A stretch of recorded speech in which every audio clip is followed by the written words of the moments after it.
You guys want to see a demented porg?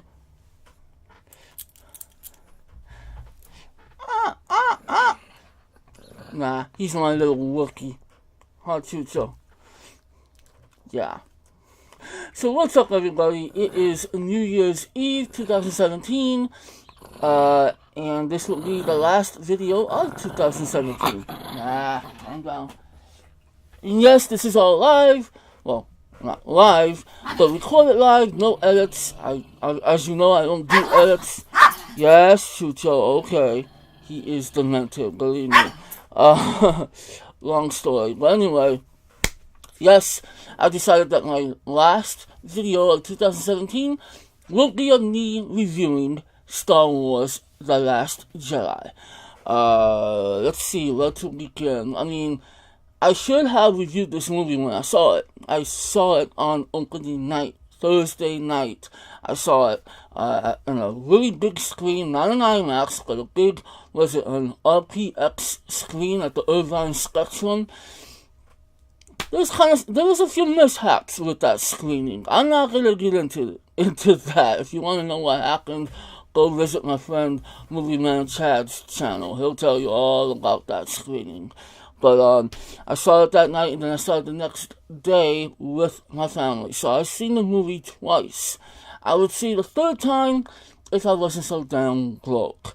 The Force is with me, and I am one with the Force, but there's no Force in my wallet. Anyway, yes, I am going to review this movie, and the reason why I did not review it when it came out was because I saw the movie and just all these polarizing reviews, and the reception just really got me down. I just was very unmotivated. The reception, the mixed reception it got from the fanboys and everybody else just really got to me.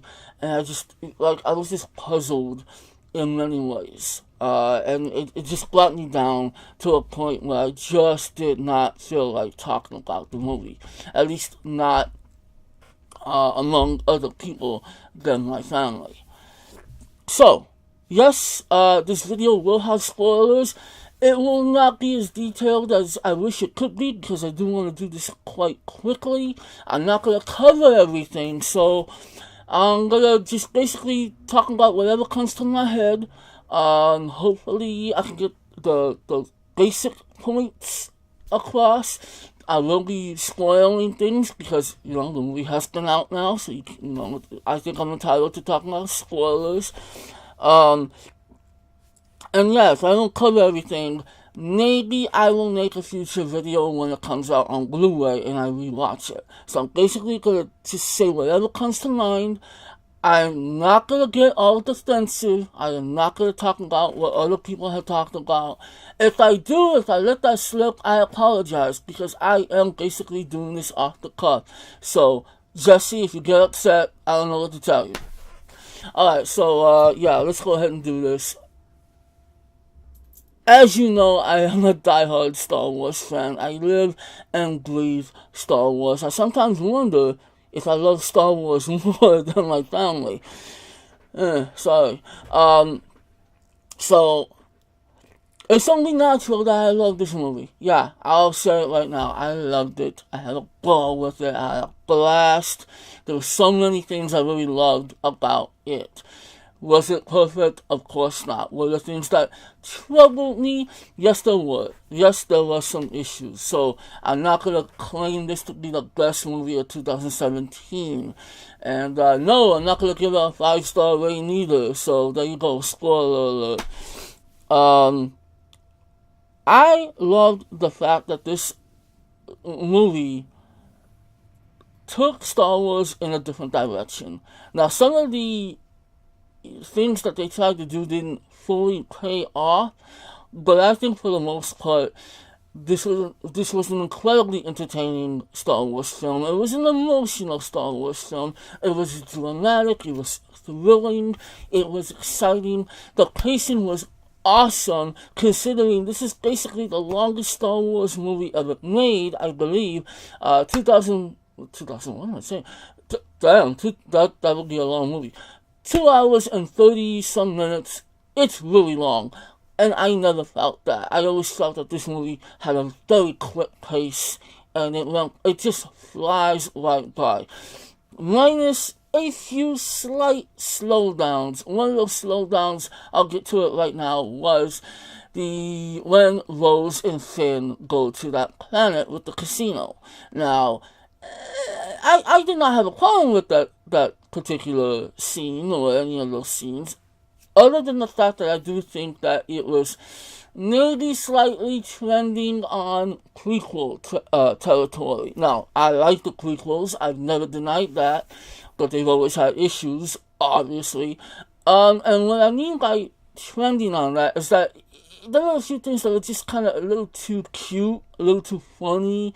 A lot of moments looked like they were really trying to sell toys. I mean, the Porgs in the movie are a dead giveaway that they want to sell more toys.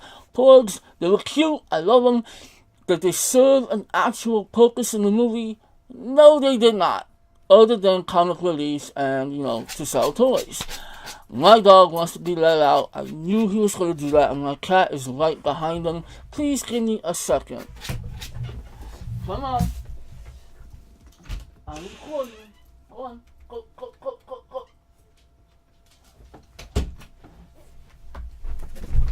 Well, that was interesting, wasn't it? Scenes in that particular scenario, I'm not going to say they didn't work, but I felt that they kind of took away from the somewhat serious tone that the movie was headed in. But I think it was fine. It meant, it had some comic relief. There were surprisingly some CGI moments that weren't very good. I really hate saying that in a Star Wars movie, but there were some CGI issues. Not a whole lot in the movie, but there were some. So the pacing in the movie to me was great, other than a few slight slowdowns. Some new characters, new actors. We have Laura Dern and Benicio del Toro, both as characters that just didn't. They kind of seemed a little throwaway to me. Benicio del Toro, his character did have some purpose, but he was quite predictable. Damn well he was gonna, backstab Finn and Rose. I liked him for the most part, because I like him as an actor, but I almost felt like they could have gotten someone a little more charismatic, even though Benicio del Toro did have some charisma, but I don't know, he just seemed a little off. But he was okay, he was fine. Laura Dern, I liked her, actually.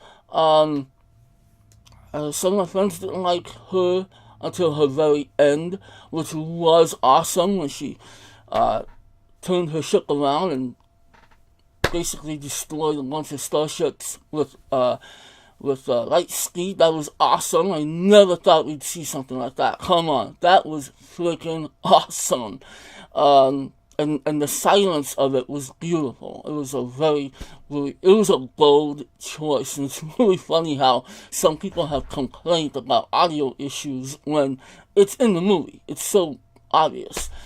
But her character was fine. I think she did a good job with the material.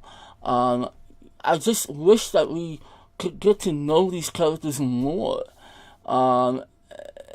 We get to see more Snoke.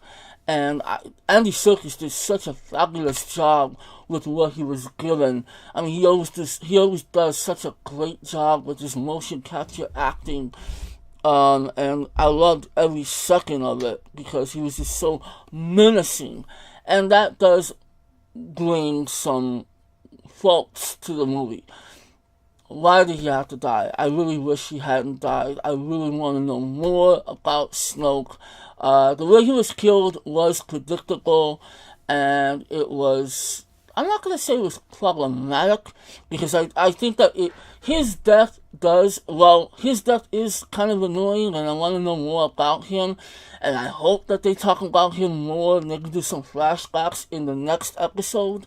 What I will say his death does accomplish was it does make Kylo more menacing, more of a villain. And I don't know if people are realizing that. Now he's no longer bound to any master. He is now on a mission to become the supreme leader himself. And I find that particular aspect interesting, is the fact that now he is forevermore an evil son of a bitch, Kylo Ren. And I was a little worried because even though I loved that moment when, I'm sorry, my thoughts are all over the place. I know, there's no particular order here. When he and Rey fight those red guards, which is really cool. If you don't know, the design of those guards was the original conceptual art of Return of the Jedi. So it's kind of cool that they brought that back, and they brought it to live action. But anyway, that was a great fucking scene, by the way. Oh my god, I'm sorry, I'm cussing on a Star Wars review, and I'm probably not gonna get monetized just because of that. That was an awesome scene. That was the greatest scene of the movie to me. But at the same time, I was like, oh, no, don't you dare try to make me like Kylo. I hate Kylo. I want to continue hating Kylo. And therefore, there he is. He's evil. He killed his master. Now he wants to be the supreme being, the supreme leader. So, okay, I think that Snoke's death puts that stamp that Kylo is beyond redemption. But still, I do wish we could have known more about Snoke. And I don't want to have to read a comic book, which I love the comics. But I don't want to have to read a comic book just to know more about him. I really want them to discuss his origin a little bit in the next episode. I don't think that will happen, though. Let's talk about Rose for a second. Is it Kimberly Marie Tran? I forget the actress's name. But I like her. I think she's cute, she's sweet, she's idealistic, she's tough. I don't know if anybody has a problem with her, and I don't think they should. I think she's a really nice, interesting character, and I like the fact that her and Finn went on this adventure together, so that Finn didn't have to depend on Rey. He actually got to work with somebody new, and I think it paid off for the most part. The only thing I will say is that no, there does not need to be a romantic undertaking with them. They do not need to be boyfriend and girlfriend. That little kiss that they had was like, I would like in the next movie to say, I like you, Finn, but that when I kissed you, I was just kind of acting on impulse. That'd be awesome. Because I really don't think this series needs romance. I love romance, don't get me wrong, but I don't think it needs it. And I actually find it kind of funny that Finn was put in the friend zone by Rey, even though in this movie she's constantly saying, tell Finn this, tell Finn that. So I'm like, I don't know what her feelings are towards him, but that'd be kind of funny if he just gets stuck in the friend zone. The friend zone is real in every galaxy. Now, as far as the returning characters, like I said, Kylo, I think, was improved in this movie. I thought that, because I thought he was a little whiny bitch in the last one. His design was always cool, but he just came off as really kind of amateurish. And I do like that, actually. It's working now.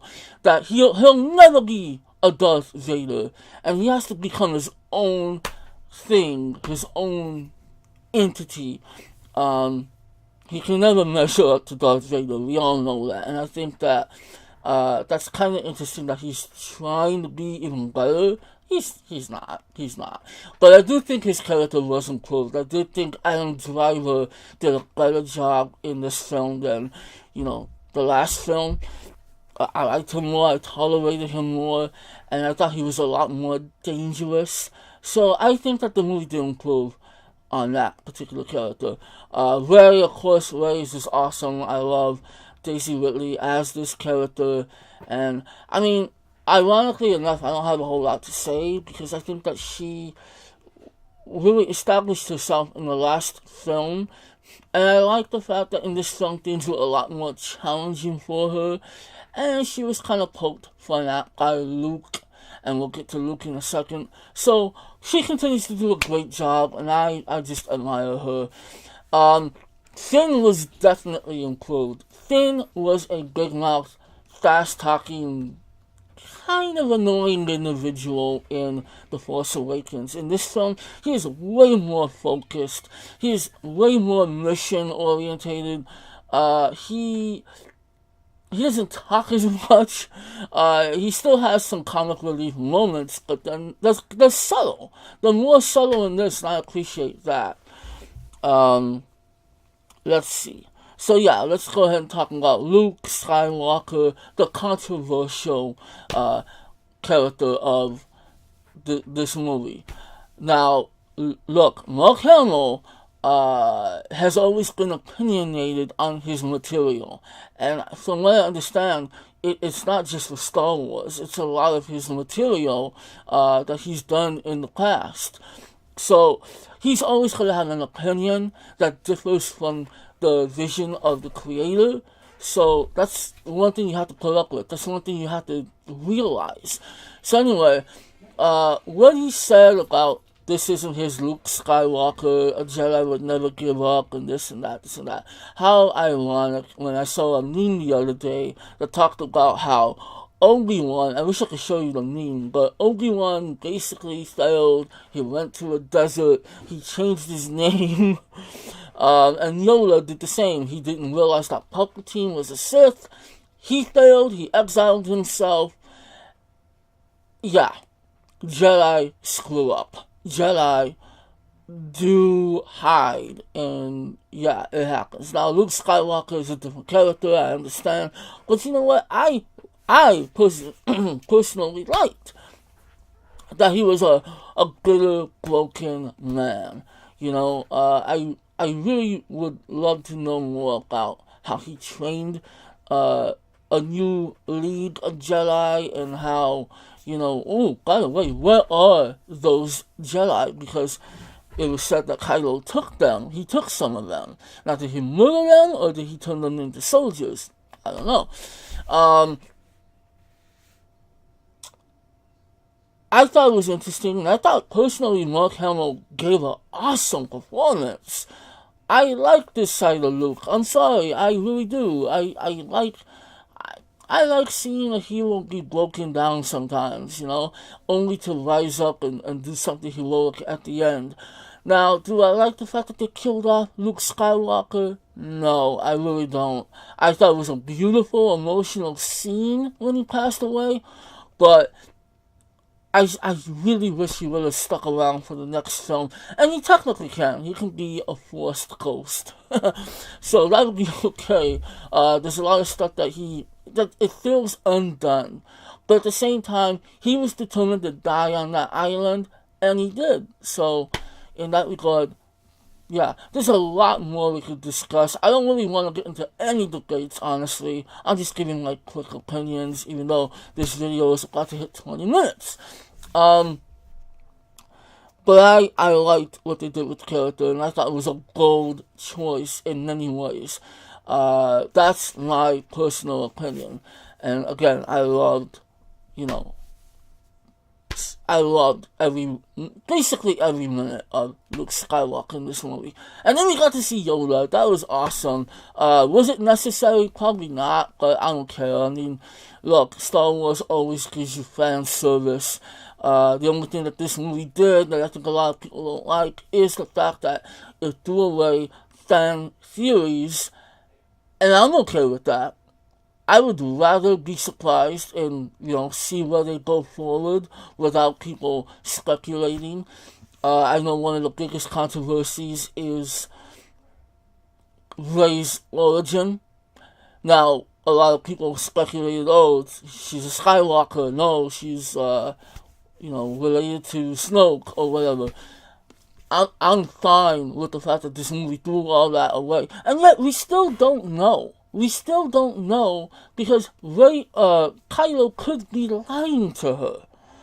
But at this point, it doesn't seem like he wants to lie to her. He really wants her to join him. So I feel like the movie, that saying that she comes from nothing brings on more conflicts and mystery. Because how is she so strong with the Force? Who is she to have these powers? Now, me personally, this is me speculating, and this is kind of what I would like to be true, is a lot of people hate the fact that Episode 1 talked about midichlorians. You have to have it in your blood to become a Jedi. How cool would it be if the Force had evolved into something that you can believe in, you can feel it? They always say that the Force is around us. What if you believe in it so powerfully, or if you're destined to have these powers, you can get it? I would like that more than some bullcrap, midichlorian crap. I think this would eliminate that. This would say screw that, and I think this would be a better thing for the fans. So I feel like Rey has a lot of mystery still to go with. I'm fine with her not being related to the Skywalkers. I think that it's interesting that she comes from nothing and she has these powers. I mean, you have that kid at the end levitating that broom. He came from nothing. So it feels like a whole new force of Jedi can come from anywhere, as long as they're deserving and destined to have that power, and they can manifest it. So I think that's a cool concept. One thing I want to say is Captain Phasma, even though her facing off with Finn was really awesome, it was a great scene, it was just a little too quick, and I'm just really upset that cool looking character never became anything. That's one of the things that upset me about this movie. The death of Snoke and her, Captain Phasma, never being nothing, She has a comic book of herself, she has a lot of toys, and yet, in the movies, she's basically the new Boba Fett. Let's be honest, Boba Fett's awesome, but what did he really do in the movies? What else can we talk about? I mean, the whole Leia thing with the Force pull in this place, it does look silly, I'm gonna be honest. First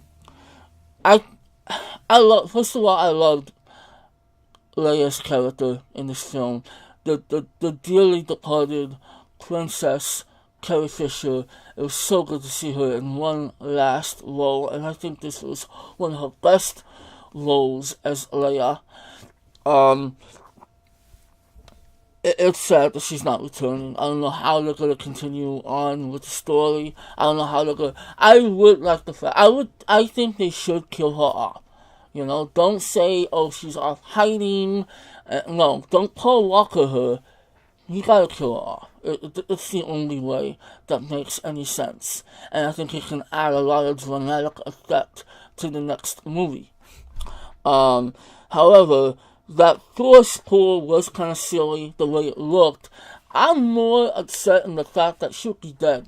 Out in space, she was unconscious, she'd be melting or whatever happens in space. That's the only thing that I am upset with. I'm not upset that she has Force powers. I think that, it's been 30 years since we've seen her character. And that's another thing. A lot of people complain that, I know I'm getting defensive here. A lot of people complain that these characters are acting out of character. We haven't seen them for over 30 years. People change, especially older people. But anyway, who's to say that she didn't manifest her powers, but she kept it a secret? And maybe she did use some of those powers every now and then. She's sitting on a chair, she wants a soda, and she's like,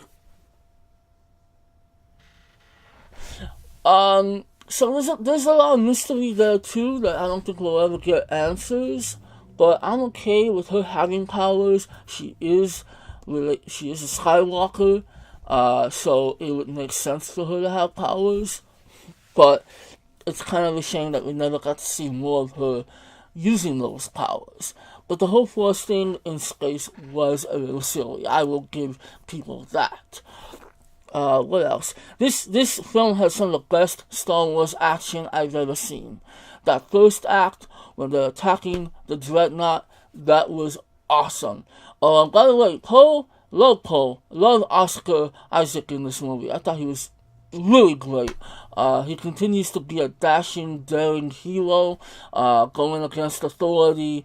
However, he does make some mistakes, so I actually like the fact that it shows that he's not a perfect soldier. He does need to learn how to listen to his superiors, so hopefully that will give him some good character development in Episode 9. But that Dreadnought scene was excellent, really well handled, and just incredible. One of the best space battles of the Star Wars franchise.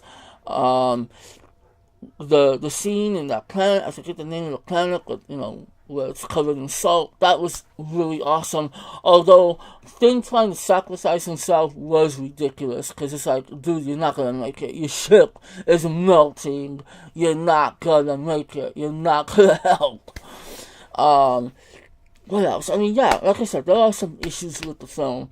More of which I appreciated what was good about the film, rather than complain about what was bad.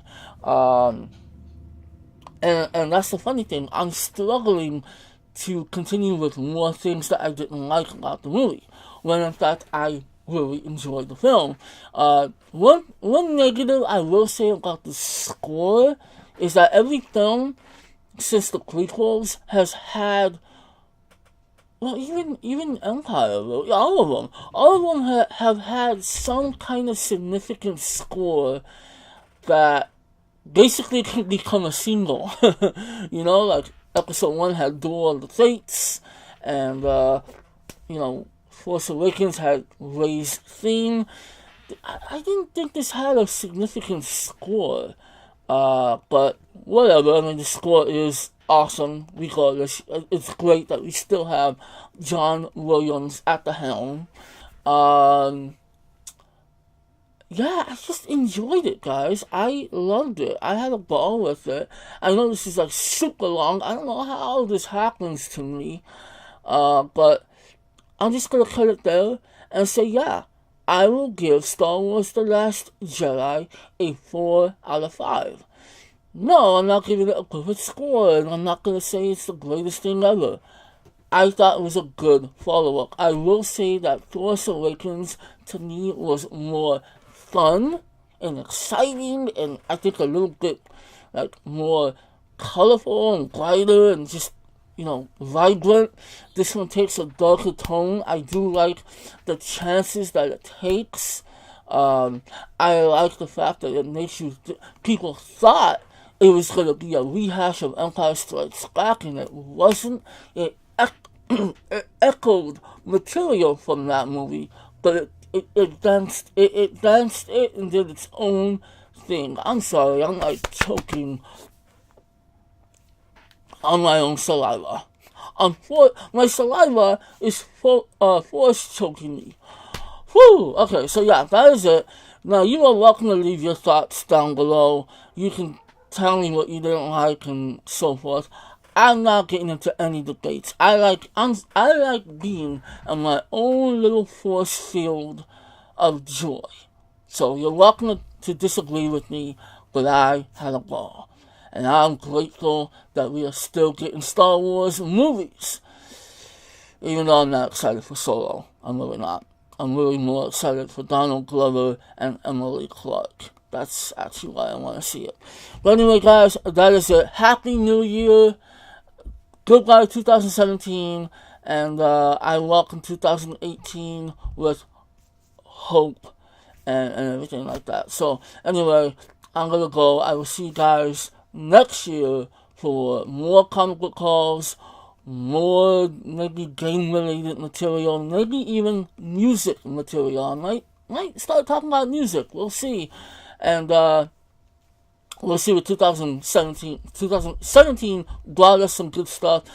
2018 is going to bring us more good stuff here on this channel and, of course, on Twitch, which you can find me. Follow all my social media links.